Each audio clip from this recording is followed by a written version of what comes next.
Automation is an art form in its own right. In my opinion, it is the best way to add life and add dynamics to a track. It can really make a track live and breathe, and it can make the really delicate moments feel even more intimate. It can make the really big moments feel even more impactful, and it's something that I think a lot of people are underutilizing. So I wanted to do a video just talking a little bit about what automation is, how to actually use automation, how to set up automation in your DAW, and then just some different examples of what you could do for a production or a mix or even a master, just to add that little 5, 10, maybe even 20% of dynamic, life, pizzazz, special moments. So we're going to dive in. We're going to look at all of that in 1 second. I'm going to show you everything that you need to know about automation. But before we do, my name is Austin. You're watching Make Pop Music. If you like this, make sure you like, comment, and subscribe. We really, really appreciate it. We do videos like this every single Friday.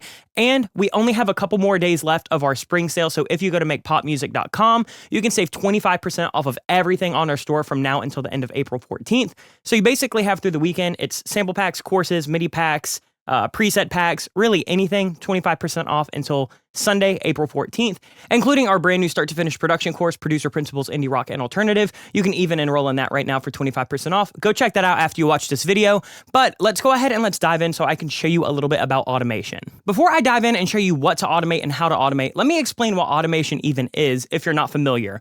Automation is basically the concept where you're going to change the values of a parameter dynamically throughout a song. So the best example that I have would be if I take something like this lead vocal right here. Let me open up my automation lane for volume. And let's just say I wanted this phrase to get a little bit louder as it continues. I can open up automation, and right now my vocal is at right around 1 dB. Let's say I want to automate it to 2.5 right here. So it'll do this. It's coming back. Then you could automate it down. It's coming back. So that's a really basic kind of generic example of it. But basically, you can do that with any parameter in a production or any parameter in a mix. So in my opinion, there are a bunch of different ways to use automation. I want to talk about 3 big pillars and 3 kind of areas that I like to use automation that really transform a track. The first level of automation that I want to talk about is actually on an instrument level. So this is done when you are writing and arranging and doing the early steps of production. And it doesn't matter what synth you're using, if you're using Serum or a real, retro Juno or, Logic synth, it really doesn't matter. You can even use these kind of principles on like a guitar or a bass. Really what you're trying to do is just create dynamics within the performance, right? So a good example of automation when you're doing something like synth is, let's say that we have like a chord right here. And let's say we want to do something called a cutoff or a filter automation. So maybe we drag the cutoff down here. And then as that song will play, we'll start to kind of raise that. So let me just go ahead and let me show you a real life example of how to actually write this automation. So let's say that we have this chorus right here. I'm going to go ahead and mute the vocal so you can hear the synth a little bit better. And I'm going to turn this synth up. So it's going to be real loud in the mix, but I'm kind of just showing you for effect. So let's say that right now, for the first half of this, we want it pretty filtered like that, right? But let's say to make the chorus bigger, we want that envelope to kind of rise and we want that filter to kind of rise to where by the time we get here, it feels much bigger. So what we're going to do is all you need to do is turn on write automation, and then you can either control it with your mouse. So you could literally take it and drag it up or down as the song moves, or you can always hit right click, MIDI learn, and then if you have some kind of control surface underneath you, like I have this little M audio code right here, I can basically just assign the cutoff filter to one of these rotary knobs, and I can play it like an instrument. So like if I was, tracking on a physical synth. And you can do that on pretty much any parameter of any software synth in the world. So if you want to do it by your mouse, you can do it by your mouse. If you prefer to do it through a MIDI controller or a fader port or something, you can also do that. So now we've turned on our write automation. Let's go ahead and turn this down a little bit. And then all you have to do is hit record.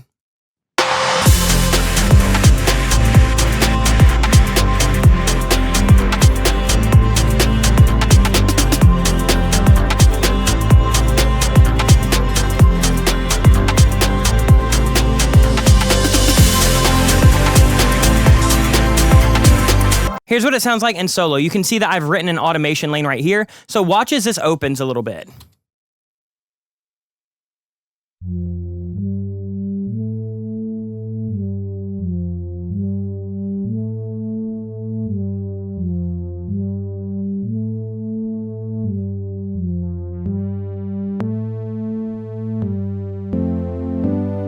So as you can see, as that opens, the sound gets a little bit brighter. That's just a really easy example of how to add a little bit of automation to something like a synth. There are a million parameters that you can do this on. In a lot of synths or even multi-effects units, there's what's called macros down here. So you can kind of see what these control. So this one controls the pan of the A and B oscillator. This one controls the hyper and the wet and the dimension. This one just controls the cutoff, so it's kind of what we already did. And this one controls release. So let's do one more automation. This one I'm going to do by a mouse. So let's go ahead and hit right. And I'm going to automate the width.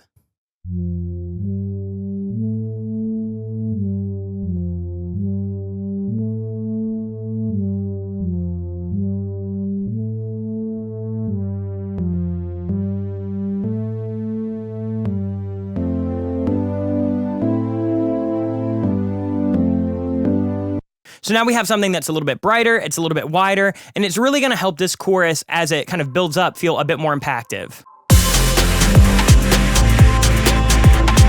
Versus this.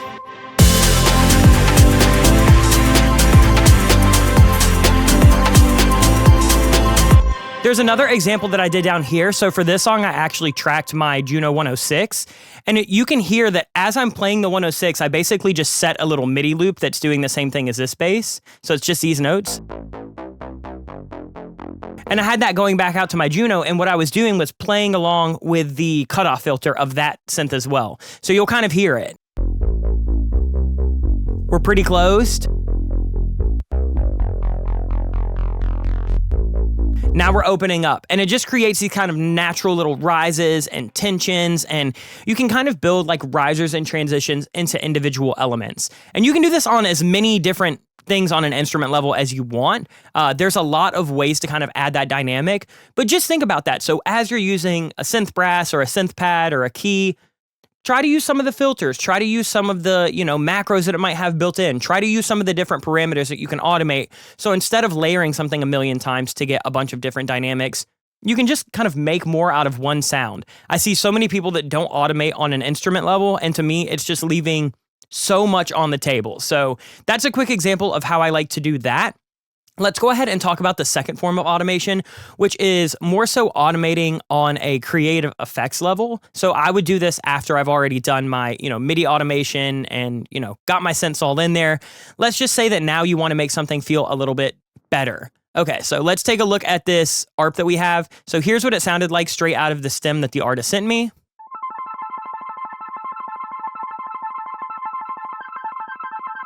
It's got a little bit of panning automation baked in that's kind of going back and forth. But what I wanted to do was I wanted to make this a lot spacier. So I added on this Fox echo, and I wanted to kind of rise and fall with a filter opening and closing. So let me go ahead and let me show you the automation that we've used. And let me show you what each one is doing. So I'm going to open these, and then keep an eye on this blend right here, and keep an eye on its width right here. And then for Pro Q, keep an eye on what this filter is doing, opening and closing. And just take a listen as this thing kind of opens and closes, and you can kind of keep track with it down here.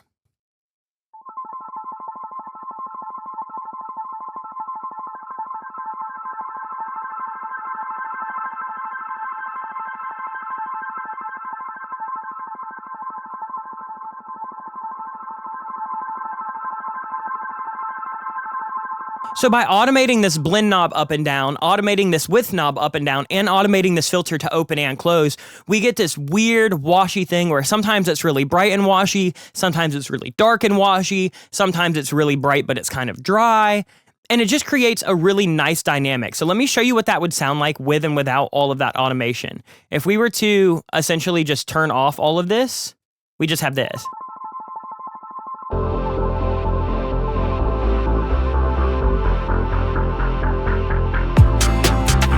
It's fine. It's a little bit boring to me though. So let's turn on that automation that I just showed you, and let's hear what this sounds like in the mix now.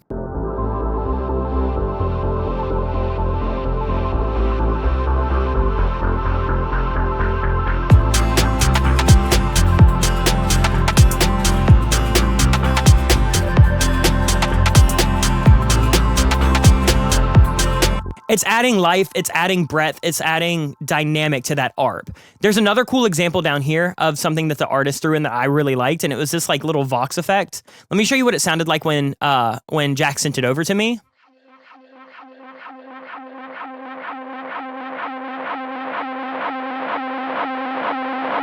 So it's already got some distortion and volume automation baked in. You can tell it's swelling up, it's getting louder, and I liked what he did. I just wanted to kind of emphasize that. So I added decapitator, and you can kind of see that this is gonna swell up. Watch the drive here.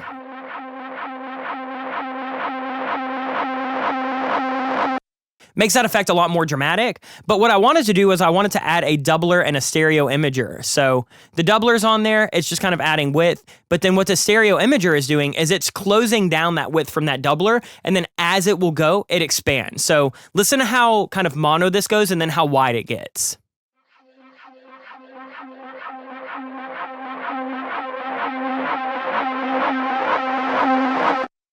That sounds so much more interesting than the original. Here's it in the mix. I'll show you 2 bars.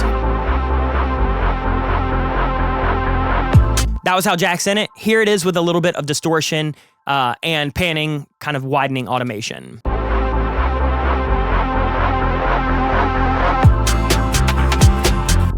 So using it as an effect is a really cool way to add special moments like that, where if I were to just have that distortion and just have that doubler, it doesn't have a lot of dynamic. It might change the tone of it, but it's not flowing. There's no ebb and there's no flow.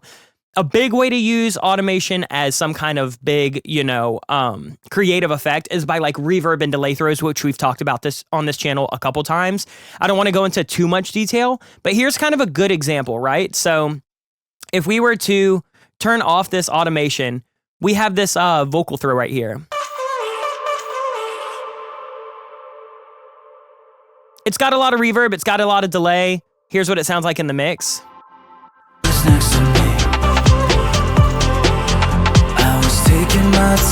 But you can get a little bit more out of it if you simply automate some parameters. So we're gonna automate this repeater right here. And what this is doing is it's automating a big quarter note throw. So let me actually make it even more dramatic so you can hear. So we're gonna go from literally no delay whatsoever to then a massive, massive delay. And then it'll kind of trail back down. So listen to how much more dynamic this feels.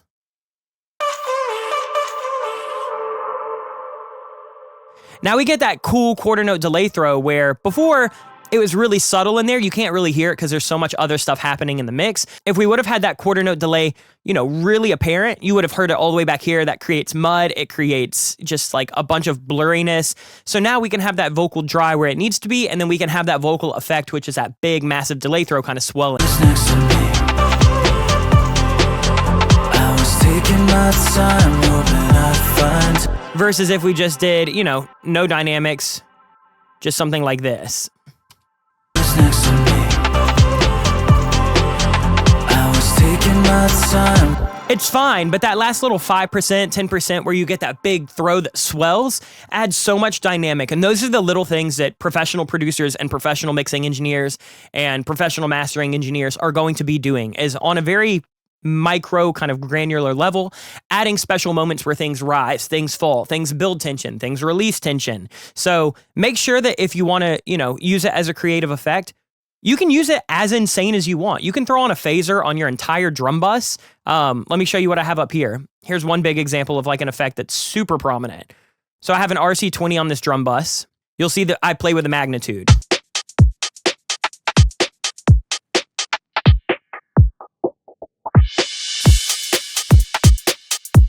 Bring everything down. I have that big filter sweep. Find happiness eventually. Another example of you can go really crazy with it. You can go really subtle with it. So don't ever feel like, oh, this might be too insane. Maybe I shouldn't do that. Try it. It might be really, really fun. I just watched Jack Antonoff of Bleachers did a tape notes where he was literally showing how he'll automate like reverb and delay and chorus on a master bus. There is no right and wrong answer. Go as ballsy with it as you want, but also remember that even if you have an idea that feels really subtle, it's probably still worth the time of you trying it. I see a lot of people that are like, oh, I don't know if I'm going to raise the kick a dB because I don't know if it'll make that big of a difference. I promise you all of those little decisions will end up making a massive difference. So keep in mind, there's no automation that's too gnarly. There's no automation that is too insignificant. try it all. Now, let's talk about the last level of automation, which is dynamics and kind of mixing automation. This is the one that I think probably is the most subtle overall, but it's also one of the ones that can really make a massive difference in the final balance of everything. So I haven't done this already. I want to kind of show you what I'm going to do. So right now, the drums feel a perfect level in this verse, but I feel like as the chorus comes in, the production gets bigger, and I kind of want the drums to get a little bit louder.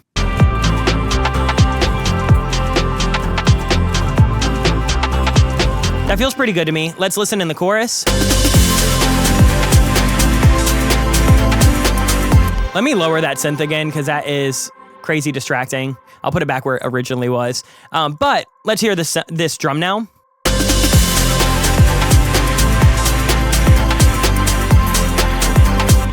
So in this chorus, we have extra hats come in, we have extra perk loops come in, but like the kick and the snare and the main elements are starting to feel a little bit lost. So what I want to do is now I'm going to do some mixing automation where you can do this on individual tracks, you can do this on groups, you can do this on your mix bus and your master bus. It doesn't really matter. Try it everywhere. So what I'm going to do is I'm going to highlight all of these by control clicking them, or I guess shift clicking all of them. Now I'm going to hold shift alt and Cubase, and that's going to select the right automation for all of these. And now what I can do is while holding shift alt, I can control all of these different tracks as basically one big bundle. So let's go ahead and hit it.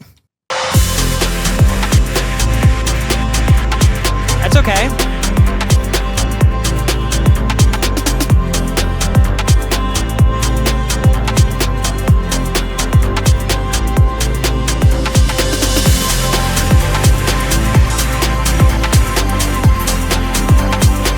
So even something subtle like a half dB jump. So what I might do is I might go ahead and just take all of these and I might slide them back a little bit because the automation kicked in a little bit early for my taste. There we go. I went ahead and just kind of fixed the automation points. That's one thing that you might want to do is if you're writing it in and you're kind of playing with it, you might want to just go in and make sure that all of your drawn points are exactly where you want them, because sometimes there's latency. Sometimes there is, just hiccups where your DAW will put things in certain places or won't smooth them out. But I have everything where I want right now. So we're basically doing a half dB bump of like the kick, the main snare and rim, the main hat. So let's hear what that sounds like.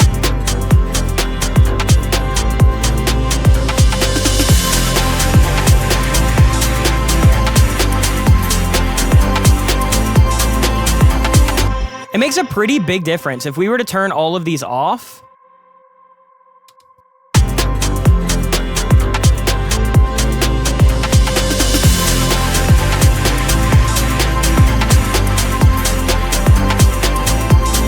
it just helps bring those drums forward, but only for that really specific, very large chorus. Because if the drums are that loud for the verse, it's going to feel too big. It's not going to have the right impact. So when you're working on a dynamic mix, when you want things in the chorus to be louder or in the verse to be quieter, or maybe you want a certain word or phrase to pop out a little bit more, like I could go over here and I could kind of do something similar where, I don't know, let's just like look at this, right?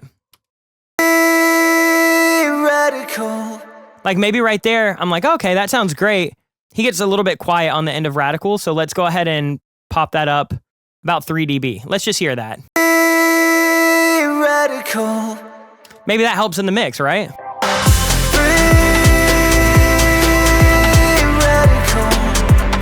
Versus what it originally was. Those little tiny automation changes with volume or, with width going from a narrow verse to a wide chorus or a wide post chorus to a really small, dropout. These are things that make a track breathe. So when you're going in and when you're figuring out automation, think of what parameters can I tweak, whether it's on an instrument level, on a creative effects level, on a mixing level. What will it do in terms of dynamic? What will it do in terms of structure and in terms of pacing? These are all things that I think that you should be keeping in mind because automation is an instrument in and of itself, right? Like if you were to listen to a big track that you probably know and love on the radio, if you were to take all of the automation that happens on the synths and on the compressors and on the EQs and on the, volume, if you were to take all that automation out, it will feel like a totally different song. All of the synths are still the same. All of the guitars are still in there. The drum samples are the same.